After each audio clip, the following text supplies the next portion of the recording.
Hello, everyone, and thank you for attending today's webinar, 2024 Trends Driving Top Service Providers to Deliver Personalized Services that Will Win New Subscribers, sponsored by Calix. Before we begin, I will cover a few housekeeping items. On the left-hand side of your screen is the Q&A. If you have any questions during the webcast, please type your question into the Q&A box and submit your questions to our speakers. All questions will be saved, so if we don't get to answer you, we may follow up via email. At the bottom of your audience console are multiple application widgets you can use. If you have any technical difficulties, please click on the yellow Help widget. Here you can find answers to common questions. A copy of today's slide deck is available for download in the green Resource List widget. Near the end of today's presentation, please take 1 minute to complete the survey that opens on your screen. Your feedback is extremely helpful. An on-demand version of the webcast will be available about 1 day after the event and can be accessed using the same audience link that was sent to you earlier today. I would now like to turn the event over to Heavy Reading's Alan Bresnick. All right, thank you, Anna Kate. Hi, everyone. Welcome to today's webinar, which, as Anna Kate mentioned, is entitled 2024 Trends Driving Top Service Providers to Deliver Personalized Services that Win New Subscribers. It's quite a mouthful, eh? As Anna Kate said, my name is Alan Bresnick. I'm the cable video practice leader at Light Reading. Based outside Toronto, I specialize in the cable, video, and broadband markets. I put together this webinar in tandem with Omdia and our exclusive sponsor, Calix. We have another forward-looking session for you today, focusing on how service providers can make the most of their broadband networks by personalizing their services. In this session, we will look at ways that broadband providers can overcome business challenges and offer more personalized experiences for their subscribers. So on that note, let's also, before we get started, please keep in mind that the slides will advance automatically throughout the session. As Anna Kate noted, you can download a copy of the slides by clicking on the Additional Resources button, which is located below the presentation window. As usual, we will have an audience question and answer session at the end of this webinar. You can take part in the Q&A session by asking questions at any time. Just type your question into the Ask a Question area and then click the Submit button. We also conduct 3 audience polls today to learn your views, so we'll keep things moving right along. On that note, let's take a glance at our 3 main speakers today. After I quickly set the context for today's discussion, I will turn over the mic to my Omdia colleague, Elsbeta Fellenbaum. Elsbeta is a principal analyst at Omdia. She joins us from Cleveland, Ohio. Elsbeta, thank you for joining us. Thank you, Alan. And so my name is Elsbeta Fellenbaum. I'm principal analyst at Omdia, covering primarily topics related to service provider consumer broadband trends. So anything from go-to-market strategy, different technologies, and implications for service providers is my area of focus. So thank you, Alan, and thank you everyone for having me. Sure, great to have you with us. Okay. Our second main presenter, though, the photos here are out of order, I apologize for that, is Ann Gunther. Ann is Director of Product Marketing for Service Cloud at Calix. She joins us from Louisville, Colorado. Ann, great to have you with us. Please tell us a little bit about yourself. Hello, everyone. Welcome. We're so happy to have you here today. And I join you here from the Rocky Mountain High in Louisville, Colorado. So I have about 20 years experience in telecommunications, unified communications and collaboration, and the SaaS industries. And so I've been in role spanning marketing going into product, and more specific to today's webinar, I've been working for and with tier 2s and tier 3 service providers with a focus on cloud-based solutions and go-to-market. I'm very excited to be a part of today's discussion. I think there's going to be some key insights, and we're really looking forward to your engagement. And with that, Alan, back over to you. All right, thanks, Ann. Thanks for filling us in on that. Our other main speaker will be Megan Powell. Megan is RVP of Go-to-Market Engagement Services at Calix. She joins us from the Atlanta area. Megan, great to have you with us. Please tell us a little bit about yourself as well. Sure. Thank you, Alan. So I have been with Calix for about 3 years. Prior to that, I was at IBM, and prior to that, I was at AT&T. So I have run the gamut on big logos and a lot of product marketing at those big national conglomerates. But now I'm super excited to work with tier 2 and tier 3 broadband service providers. Like Ann said, I run our success motions around how we supporting our customers and how they go to market. And then also with our engagement cloud utilization. So very excited to be here. Thank you so much for having us. Sure, thanks for being here. Okay, so let's take a look at our agenda for today's session. As always, we have plenty to cover. First, I'll do a couple slides talking about framing the business challenges. Then we'll turn things over to Elspeth to talk about 2024 trends to watch. And we'll then get into our discussion. We'll be hearing from Calix, from both Ann and Megan. We'll be going back and forth. We'll have a lot of panel discussion. We'll take audience, we'll do the 3 audience polls that I mentioned, and then we'll get into some take questions from the audience. So without further ado, let's get into the framing the business challenges. There's lots of business challenges, but we've tried to group them to get into 5 main ones here. First, there's the cost of doing business. The cost of doing business is going up all the time. There's the cost of acquisition, and there's competitive pressures that are making that happen. Second, service providers, as a result, need to augment, replace, and or add revenue to their conventional bundles. They can't just stay still. They have to keep bringing in new revenue sources, or else they'll start losing money. Third, broadband speed packages are experiencing price erosion. So service providers need to add value through more and better services. That's why we'll be getting into personalized services, because broadband providers can't just compete on speed anymore, because everybody has very fast speeds. They have to do something that differentiates themselves from the competition. Excuse me. Fourth, service providers need to personalize to meet their services to meet subscribers' expectations. A good example of this is what Apple has been very successful at doing, it, personalizing their various services and make people become very ardent Apple subscribers. And fifth, better service experience can be a prime brand differentiator. When all service providers are providing the same kind of speeds and the other kinds of service, the way for them to differentiate themselves is to provide a better experience to their subscribers. Okay, so that's a quick summary of what we're going to be covering, but then let's bring in our first main presenter, Elspeth Fellenbaum. She will examine the 2024 trends to watch, consumer gigabit broadband and branding. Welcome again, Elspeth. I'll set your slide up and please take it away. Okay. Thank you. Thank you so much, Alan. Sure. So to expand on some of the themes that you've just mentioned, I'd like to talk through a few of the key findings and messages from Omdia's 2024 Trends to Watch report, which is focused on consumer gigabit broadband trends. And looking at our consumer broadband subscriptions forecast, we see the number of households subscribing to home broadband services with 1 gigabit speeds or higher has grown rapidly from 76 million in 2021 to 312 million in 2024. And then we project this number to further doubling by 2028, when we forecast gigabit households to account for nearly 30% of all connected households worldwide.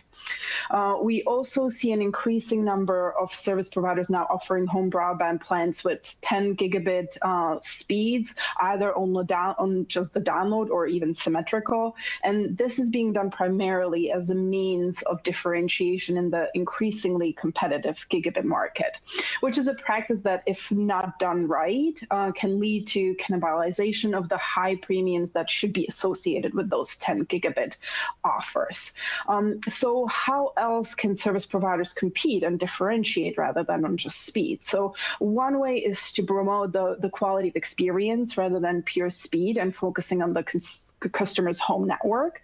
The other way is then to tune into the specific needs of consumers when it comes to their connectivity needs. Now, looking at some of the results of the Omdia's broadband pricing tracker, they clearly illustrate how quickly the top advertised broadband speeds have changed over the last 5 years. So back in 2017, across the 20 countries that we include in our tracker, the highest broadband speed on offer was 2 megabits per second in the US.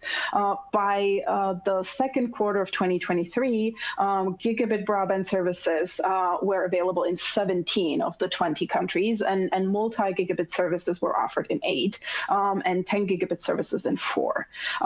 But as I said, it is really imperative that service providers do not get dragged into a promotional frenzy that could see them offering the premium speeds for only marginal price increases or even at discounted prices, because it can lead to the risky erosion that should be associated with the most lucrative and high-end offering. So as mentioned, we would like to see service providers focusing on diversifying their strategy and focusing both on the quality of experience in the home network as well as on the consumers. If we look at kind of first at the home network trends, with the ever-increasing number of connected devices, the high bandwidth and applications that are running on those devices concurrently, these all put strain on the home network, which, if neglected, can really become a real pain point that will not be solved or entirely solved by the immense investment that is going into the infrastructure network, into fiber deployments, or even into some hardware solutions. Instead, service providers would need to pay attention to the home network and offer the end-to-end quality of experience solutions that take into account, as I mentioned, not only the hardware that sometimes even plays only a proportion of the home network connectivity issues, but a smart and better way of investing is into a solution of what we call the smart Wi-Fi software management platform, which is independent of the CPE and in our experience can work with majority of hardware currently in the field. So then this active investment into the home network can really lead into major improvements in operational performance and operational cost improvements, which lead to reduction of setup and customer support calls and engineering visits. It can also positively impact companies' net promoter scores and in turn lead to churn reduction. And what is even more important, or last but not least, also can lead to ARPU increases, which through our interviews with service providers, we could see that the ARPU increase can increase by up to 20%. Also, what is important is, in terms of ARPU, focusing on the home network and providing that end-to-end quality of experience solution also gives service providers more flexibility in terms of driving further incremental revenues with various tier options. We can see here kind of the way of looking and positioning the premiums that can be bundled. They can include mesh extenders, tech support for network issues, further customer devices, or advanced cybersecurity. And these can be either bundled within the premium offering or also kind of offered on top for incremental revenues. So this is kind of the focus on the home network and some of the solutions for kind of the focus on the home network and quality of experience. When we turn to the other strategy that I've mentioned, which is to offer customer-centric plans that are tailored specifically to customer groups based on their specific needs, and this, this is really important if we see most service providers offering their 1 gigabit plans. Where else can you differentiate?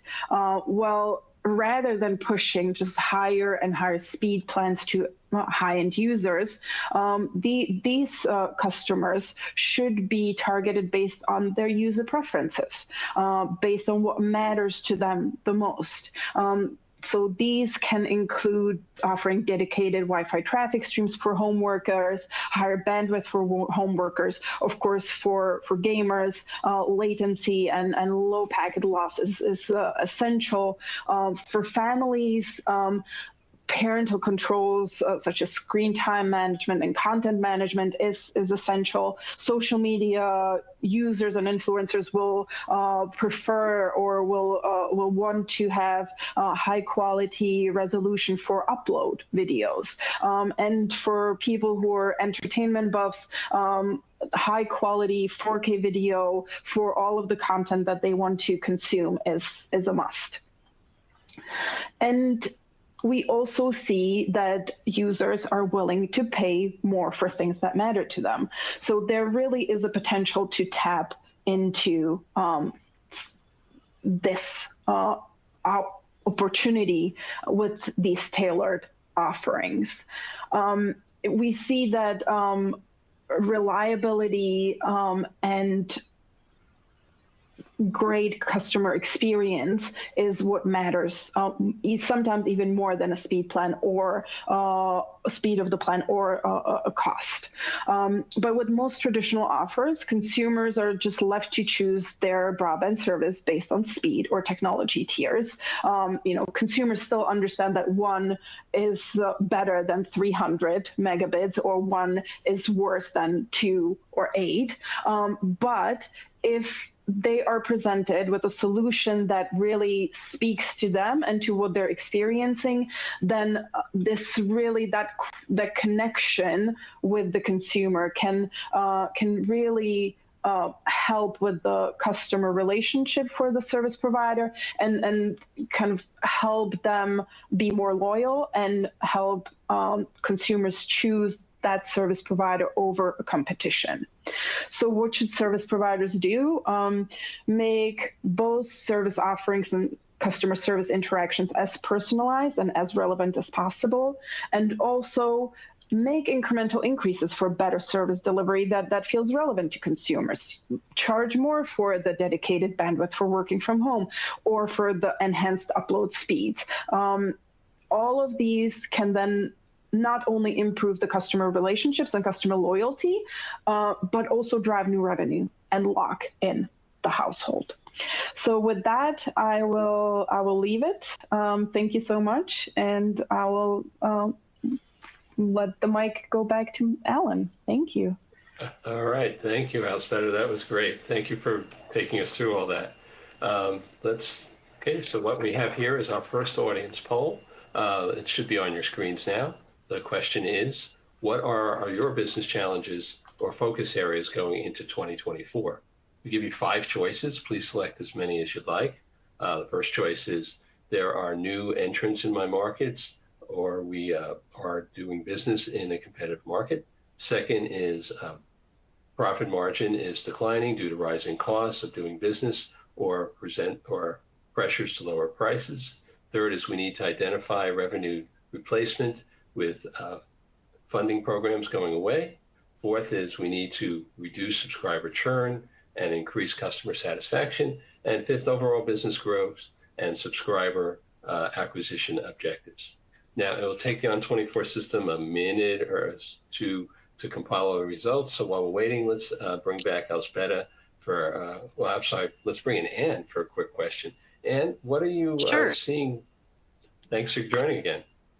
What are you seeing from your customers about this in terms of from your customer surveys on this subject? Thank you, Alan.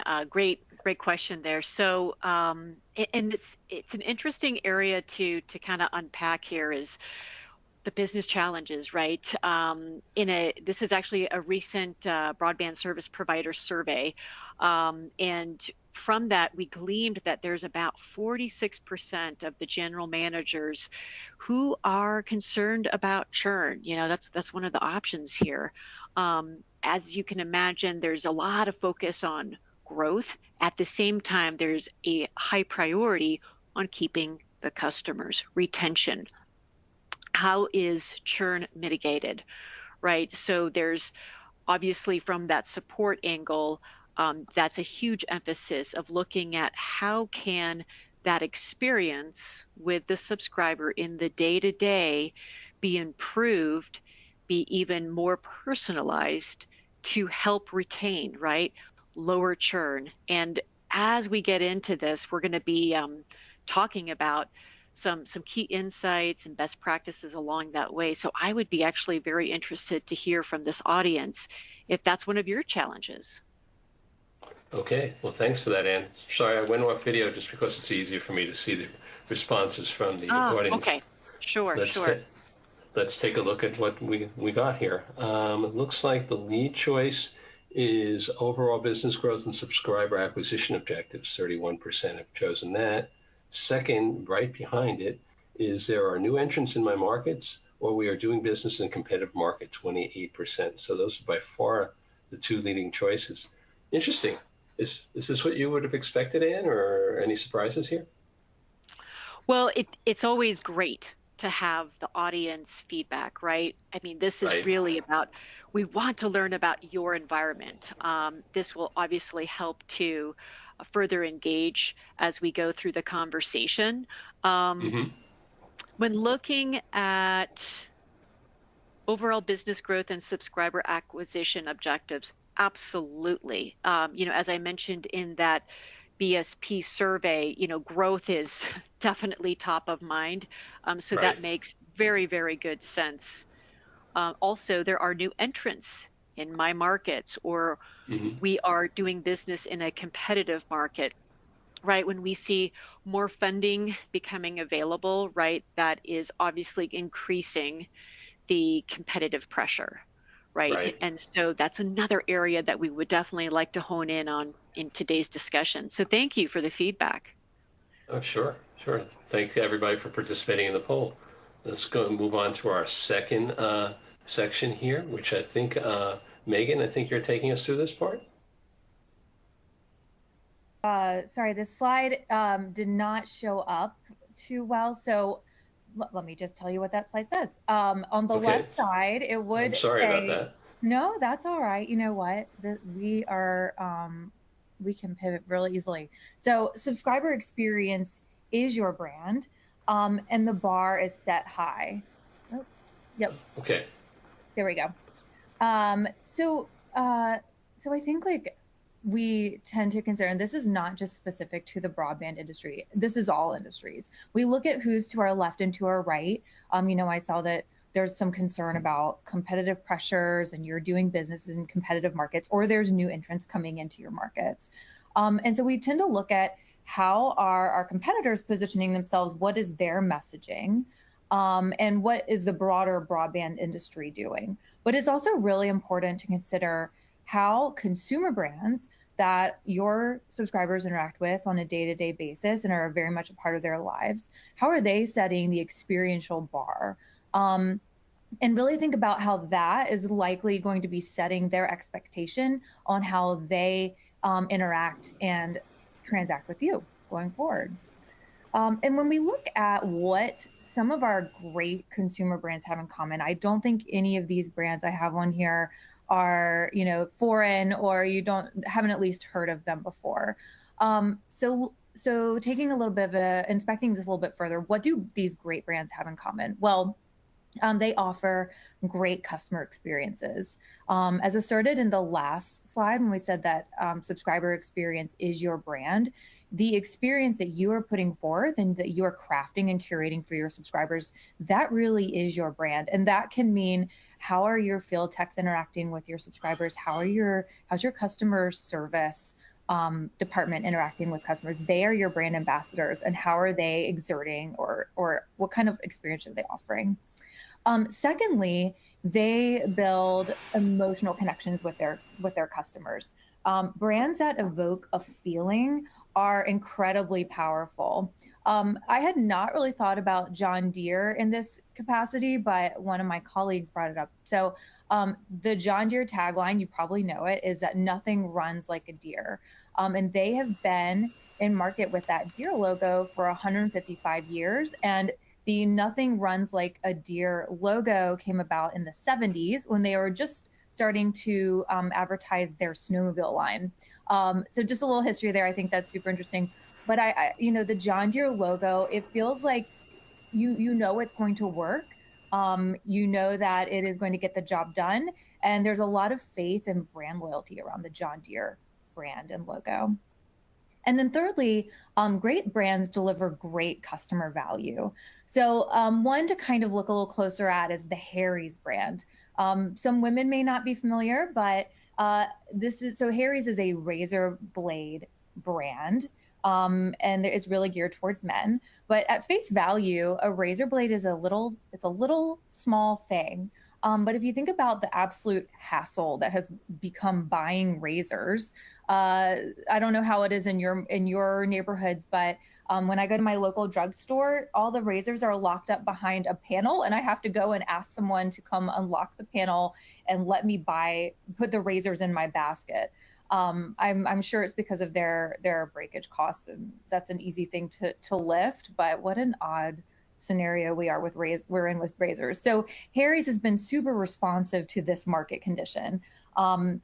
And they have introduced a subscription model where you can subscribe to have your razor shipped to you on a regular basis. So just when you need your new razor, when you're about to run out, there's a new one at your doorstep. So a really awesome model, and delivers tremendous value to their subscribers as their own subscription model. And then again, thinking about how consumer brands are setting the bar, they have a tremendous amount of resources at their fingertips, with big dollars going to their brand, their offering, and their go-to-market strategy. And they enlist big agencies to help them with this. Two examples in our industry, in fact, these brands here are the Publicis Group and Omnicom, and examples like that. They're just all CPG, consumer packaged brands, and just overall consumer brands. But I recently saw a stat that Charter has spent $100 million in ad. That was their ad spend in 2023, and that's across TV, radio, digital, print, all things. And then I also have seen that Verizon Home Broadband, they have some super clever ads that are coming out on Super Bowl Sunday.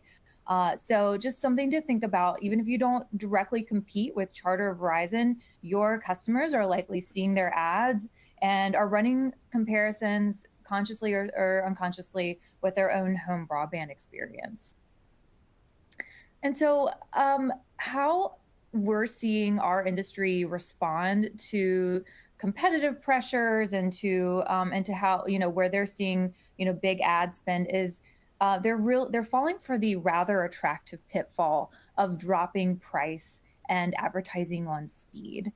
We have at Calix, we have a purview of thousands of engagements with our customers. We have the benefit of a large aperture on best practice. So through that aperture and through that lens, we took a survey last year that showed that subscribers, their buying patterns are following that same bell curve behavioral pattern as always. So this comes down to a little bit of science when you're thinking about how do I craft my offering strategy. No matter what the top speed is and no matter what the bottom speed is, consumers will really tend to fall in the middle. And so they are buying 1 gig plans more and more, gig and plus, but it's creeping up in tiny increments, whereas those middle plans where, I've circled here that the 100 to 499 meg, that the great preponderance of survey what we've seen most are following there in that price range. And then, when we're looking at advertising on speeds and feeds, one thing that that comes up is I don't know if subscribers really will identify or consider themselves to be 500 megabyters. So just when we're going to get a little bit more further into it a little bit down the road, but how are your subscribers seeing themselves?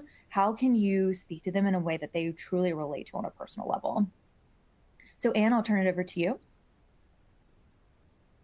Thank you, Megan.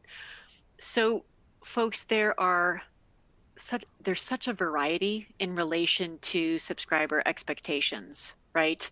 And when we start to really delve into this and especially take it from the support lens, right, we come to learn that because that team, the front line, right, they're interacting with customers or subscribers every single day, right, there really needs to be a lot of focus in terms of what is happening during that point of engagement, right? Because these expectations, again, there's a very high bar, like we've been talking about, right? And it's actually starting to drive a transformation of that customer support role, right? It's evolving into a service professional. And that service professional has now a much broader scope of responsibilities, right? If we look at what is listed here, it's, again, quite a variety, right? And so now this role, they really have to start leveraging more of the data-driven insights to personalize that engagement and get ahead of it, right, with more proactive care. Reacting is not enough anymore, right? It has to be proactive. And even more so, it has to have that personalization, right? So think of this as creating more of that modern day white glove support experience. And that experience is a reflection of the brand, right? And that can actually attract new subscribers, not to mention the customer satisfaction and net promoter score. This circles right back to what Alzbeda's point earlier in terms of that end-to-end solution involving quality of experience, right? And when we take a look at the difference that the support experience can make, the industry data shows a rather compelling story, right? So almost 50% of customers switched brand for better customer service. 94% said good customer service makes them more likely to purchase again. Even with our own customers, several are leveraging their support experience as a brand differentiator, and it's working. Now, with that said, how can a great getting tongue-tied here, support experience, how can that scale, right? It's tough. It's tough delivering that level of personalization, especially if you're in a growth mode, right? Because it's oftentimes the same team, right? It can be 10, it can be 20 or 30, right? But it's the same team. Those resources have to take on more. And especially if there's going to be funding, right? And there's a new fiber build out. How does that happen? How does that great subscriber experience replicate, right? And that's where we're starting to see more service providers lean into automation, AI, machine learning. And this is not to replace anyone, okay? It's rather to scale what is working and then leverage the data-driven insights along the way to make it even better. So now that frontline support organization, right, they're doing more challenging creative work instead of the manual tasks, right? Because that's being automated, right? And because they're doing more engaging type of work, that can actually help with their retention. You want to keep that institutional knowledge there at your call center, okay? And in tandem with this, the subscribers, they're getting more personalized service, right? So if we look at what, for instance, AI and machine learning can do, they can obviously learn as that experience evolves and further tailor that experience to what the subscriber needs, right? And so it's a win-win, right? The support team, they're able to do more creative work, think proactive type of support, right? And then the subscriber is getting greater personalization. Now, interestingly enough, though, there's a shift going on, all right, with economic challenges that are forcing compromises in customer service, all right? So many are quietly reversing their brand promises. This actually opens up a door of opportunity, and it's an opportunity for you to market and amplify how you may be looking to better care for your subscribers, how you can leverage your support experience to differentiate your brand. Now, with that, any questions before we move on? Looks like we have several here in the Q&A. Let's see here. There's a question, data around users willing to pay more. So I think this goes likely back to Elzbieta, your research. Is that US or global data? Mm-hmm. So the chart that I had in the slide, that's a global data, but we do have US specific data. We run this survey in 12 markets. One of them is US. So I've actually was checking, and the results are broadly the same. Reliability, 100% reliable service is the most important. So is get Wi-Fi in every room.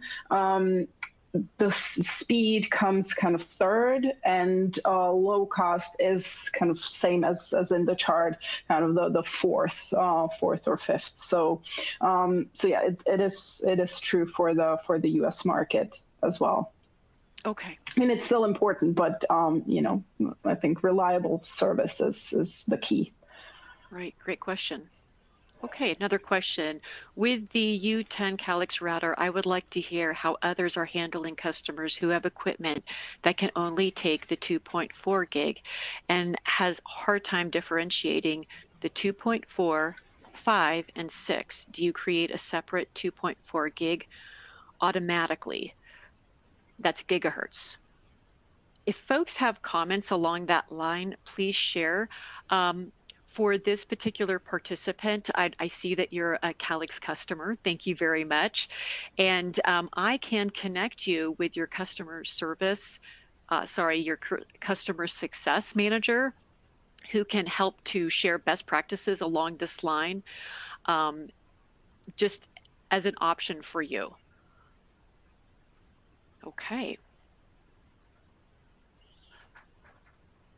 Okay, what are the actual standard QoE metrics to measure the actual user experience? Sure, I'm happy to take this one. So I'm going to put on my Service Cloud hat, and we have a score in Service Cloud that's called the Quality of Experience Score. Okay, and this metric here, what it's looking at is the WAN health and the Wi-Fi health. Okay, and it is looking across the devices for that subscriber and evaluating through an algorithm a number of different key attributes, right? And then that algorithm is going to take the data, aggregate it, and then provide that score, right? There's many different aspects in terms of what that algorithm is capturing in relation to the WAN, right, as well as the Wi-Fi. I have some great information that I can share with you after the webinar, if that would be okay. Now, other service providers might have different approaches along that line, but it is, again, looking at the WAN, looking at the Wi-Fi, at the devices, and establishing, what is in relation to a score or a metric, the health of those, the availability of those devices, how much are they used? So again, there's quite a bit that gets aggregated in terms of that data, because it's looking at platform performance, it's looking at network intelligence, right? But again, happy to share with you if you're interested in some additional information. Okay. And with that, I believe we have an audience poll. Okay. We do. Okay. Thanks, Ann. Thanks for handling all those questions already. Excellent. It brings us to our second audience poll. It should be on your screens. The question this time is in relation to personalizing the subscriber experience, which of these are you currently doing or exploring? We give you 6 choices this time. Please pick as many as you'd like. Once again, first choice is we are considering personal-based offering strategy. Second is we currently offer personal or experience-led bundles. Third is we're exploring how to personalize the support experience. Fourth is we have alignment across core functions to deliver a differentiated experience. Fifth is all of the above, and sixth is none of the above. So once again, it'll take the On24 system a minute or so to compile our results. So while we're waiting this time, let's bring in Elzbieta for a question. Elzbieta, what are you expecting to see here? What do you think people are going to be saying about this? I think if for a lot of service providers, I think this is really kind of the beginning of this journey, and service providers should really start to be thinking about this. But we already see some examples in the market. I think specifically for gaming packages, those have been around for the past, I want to say, a year and a half, definitely. Family-oriented plans are around as well, and I think those are resonating quite well. But with that said, I think more can be done, and kind of a smarter way of thinking about how to position these plans can really go a long way. So I'm looking forward to seeing what our audience thinks or where they are in this journey. Okay, well, the suspense is killing us, so let's get to the results here. Here we go. So looks like the lead choice is the first choice. We are considering a personal-based offering strategy. 26% of the audience said that. Second, looks like a very close second, is none of the above, 26%. And third is we are exploring how to personalize the support experience, 21%. Interesting. But also like to give a shout out to this almost 16% who do all of the above. So that's not bad at all. Looking at the glass half full, kind of. That's true. Any surprises here, or is this what you would have expected to see? I think that's kind of what we would have expected, and that's why we are trying to bring it to people's attention and kind of roll the drum up for this a little bit more this year. Sure. Anne or Megan, did you want to get in on this one as well? No, I'm just thrilled to see that our audience is considering persona-based offering strategy. I think it's a really strategically important way to shift. Again, as we see the vast majority of the industry advertising on speeds and feeds, and there's got to be a better way to differentiate. And we think that creating an emotional connection and aligning to who your subscriber is and saying we are crafting and curating your Wi-Fi experience based on who you are. We think that's a really strong approach to differentiation. Okay. All right. Well, thank you for responding. Thanks everybody for participating in this poll.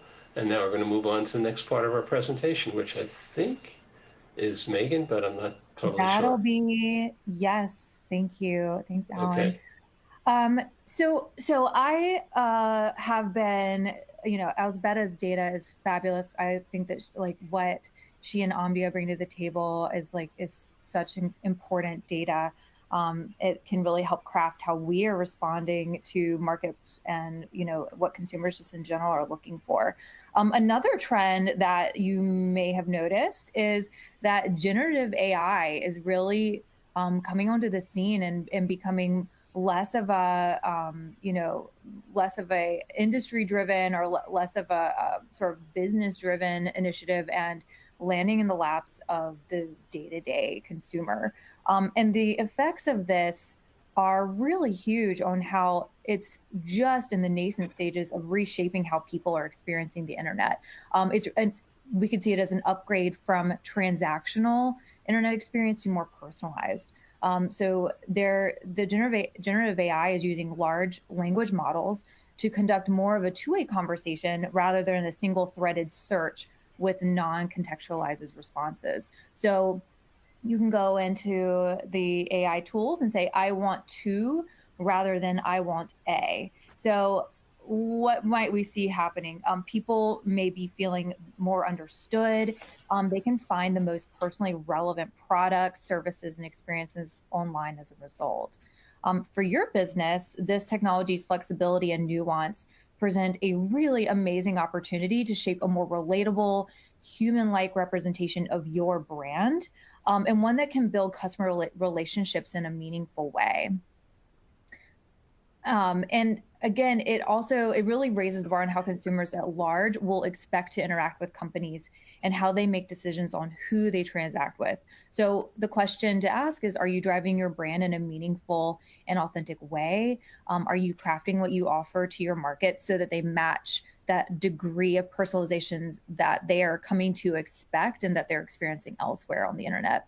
And so just to kind of give you a cheeky little example, you're probably not blown away by this AI image on the right-hand side of the man exploring his world online, but this was a generative AI image that I was able to create in a few quick keystrokes. I searched for a photorealistic image of an everyday man using AI to discover the world, and this is what they came up with. So I used Bing to do this. It's a free service. You have a certain number of credits that you can use on a daily basis. So a fun thing to go play around with if you want to. Okay, so as we're thinking about what's the right strategy, how do we think about who is consuming your service and how do you really cater to them and tailor your service to them? Let's take, for example, a Big Sky family. We're calling them the Bennetts. So this is a fun thought exercise that you can do with your marketing team or with your teams just in general, with anyone who's going to be interacting with customers. And let's think about what a day in their life may look like. By the way, Big Sky family is based on Claritas data, which we use to feed our platform called Engagement Cloud. And so when you think about a Big Sky family, they are defined as an upscale, middle-aged household, generally in the ages between 35 and 54 years old with parents. They probably have kids. They like their technology, and they average $100,000 annual household income. They tend to live in small towns in the heartland. They enjoy country music, team sports, and outdoor activities, particularly hunting. And you are likely going to find them at their hometown high school football game on Friday nights. So the Bennetts. Just considering, we'll call him Eric Bennett. He's the head of household and the dad. He's probably a little concerned about what his kids are interacting with online. What are the online dangers that are presenting them? We actually have data that says that from a pediatric and psychiatric perspective, the top 10 health concerns for parents in the past year, number one was overuse of devices and screen time, 2 is social media, 3 internet safety, and we can go on down the list. There's bullying, diet, cost of healthcare, school violence, smoking. And what's really amazing about this list is that so much of this is accessible online and has some sort of internet connectivity attribute to it. So, so how do we help the Bennetts combat these sort of online dangers and concerns that their kids are encountering? And we, this is not real, but if we made up a quote thinking, how might what are Eric's pains in his day-to-day life? So he says, we didn't have social media growing up, so it's hard to understand what it's like for the kids. We want to be empathetic, but there needs to be some safeguards. It's so hard to manage devices, kids, and parenting in a digital world. And I feel you, Eric, that's like some tough stuff.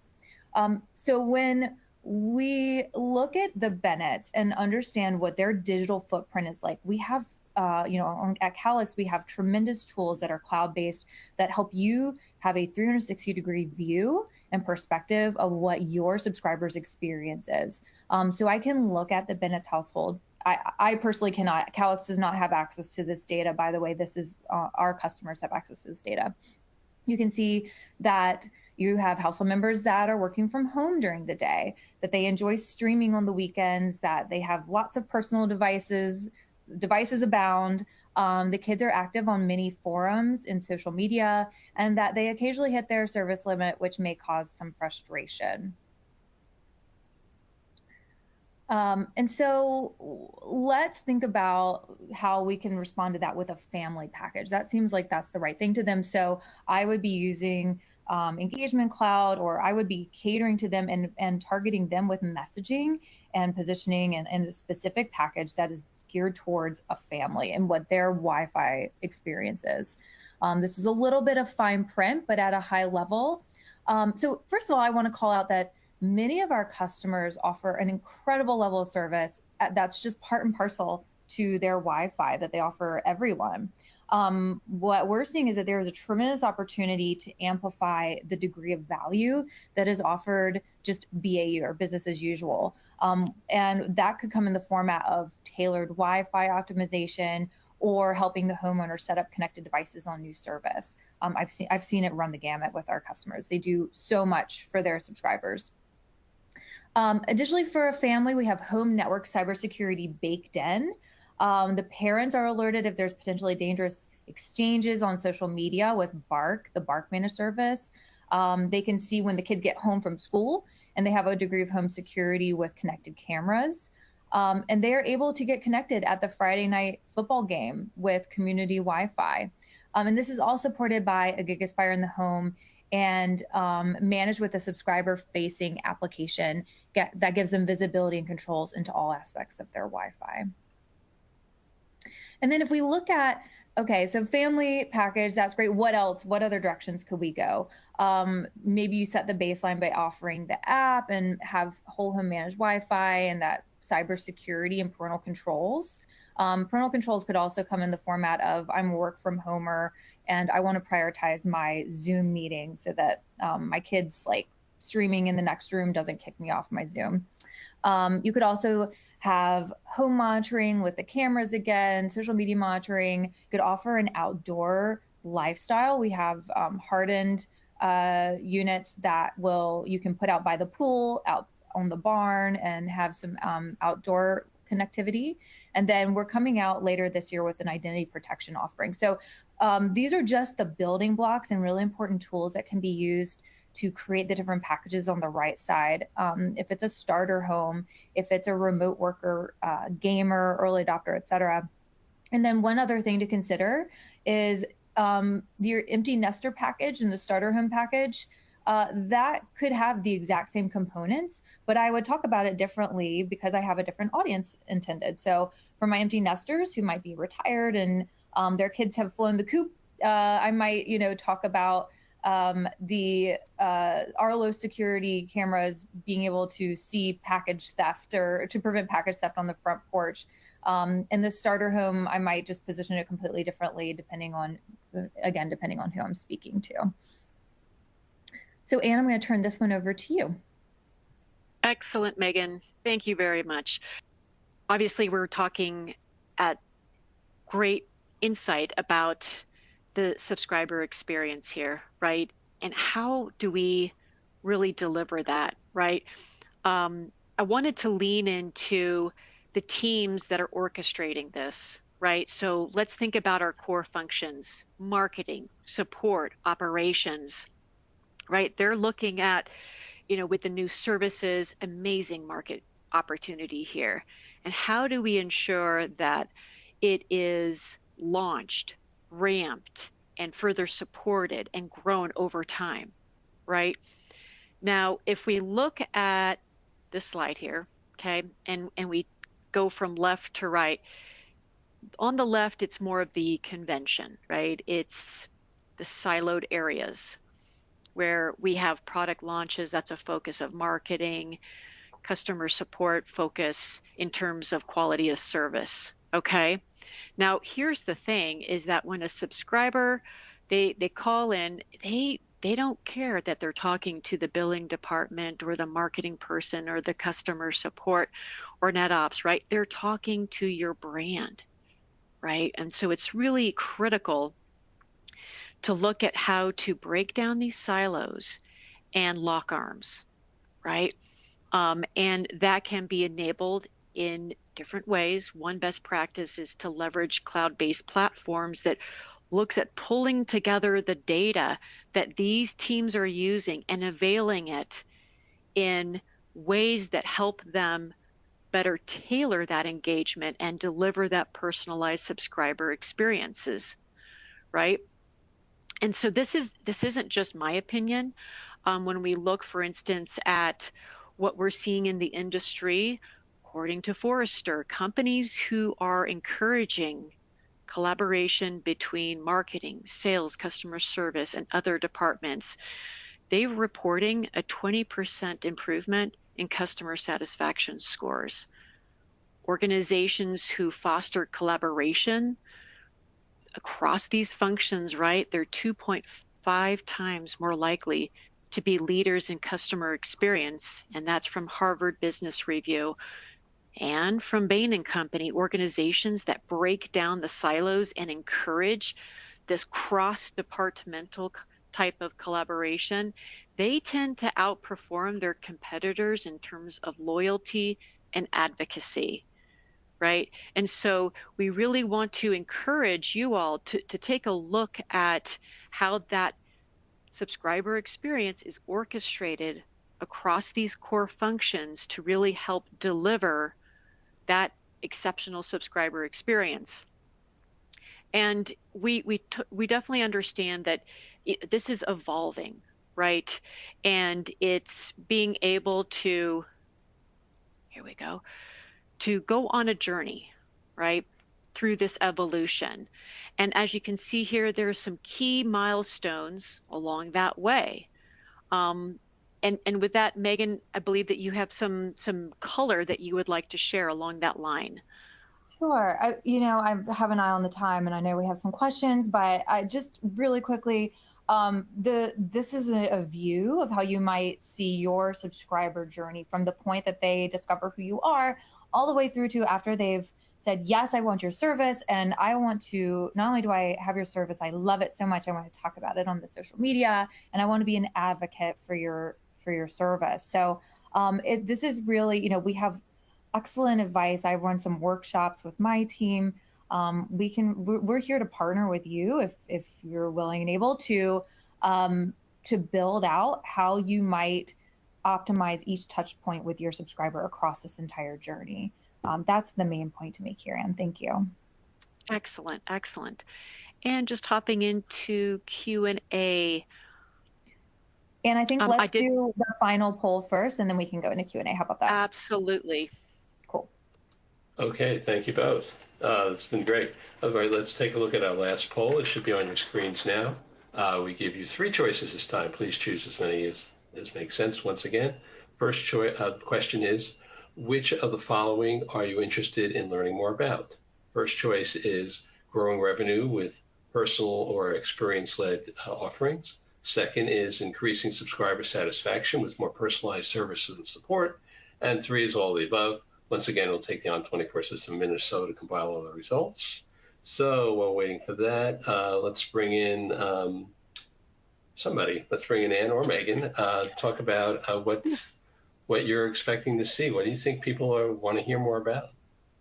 And folks, this is really intended to help continue the conversation here. I know we're short on time, right? And we would like to use this poll so that if you have any questions, right, or you're interested in a one-on-one, please let us know using this poll, and then we can follow up with you.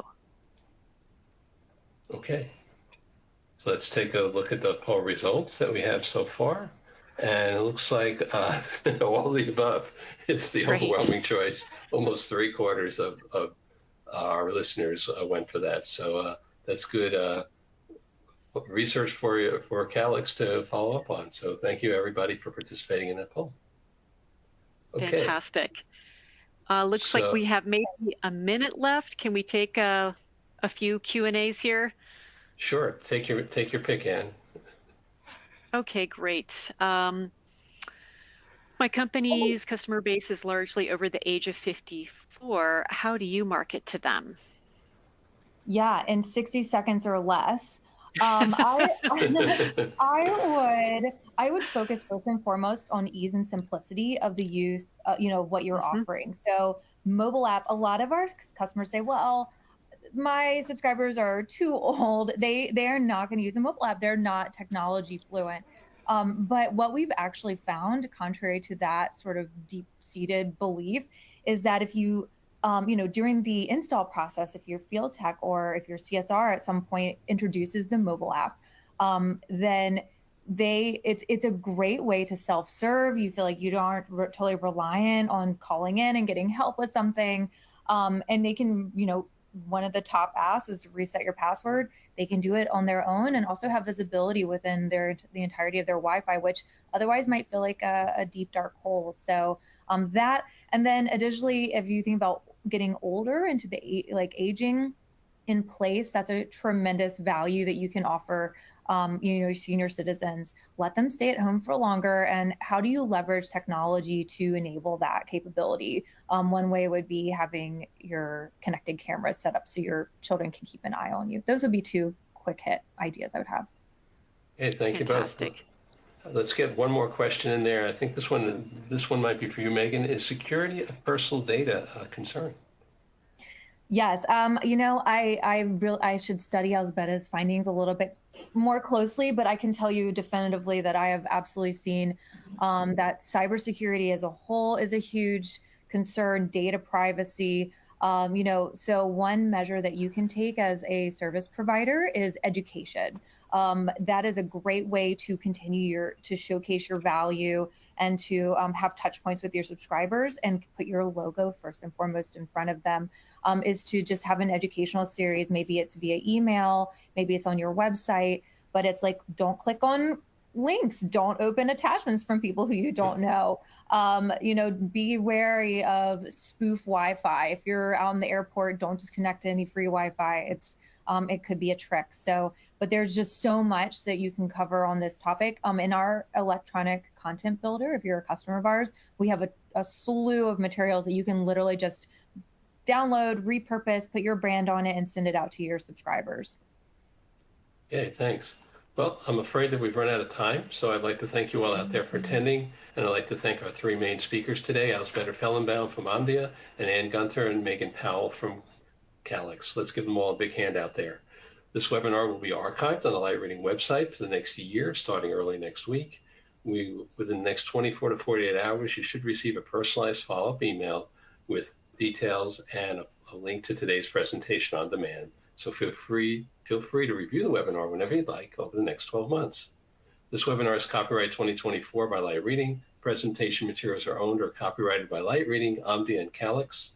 These three companies and their speakers are solely responsible for their content and their opinions. On behalf of all of us here, thanks for tuning in today. Be well, stay safe, get boosted, and take care, everybody. We'll be back with another webinar shortly.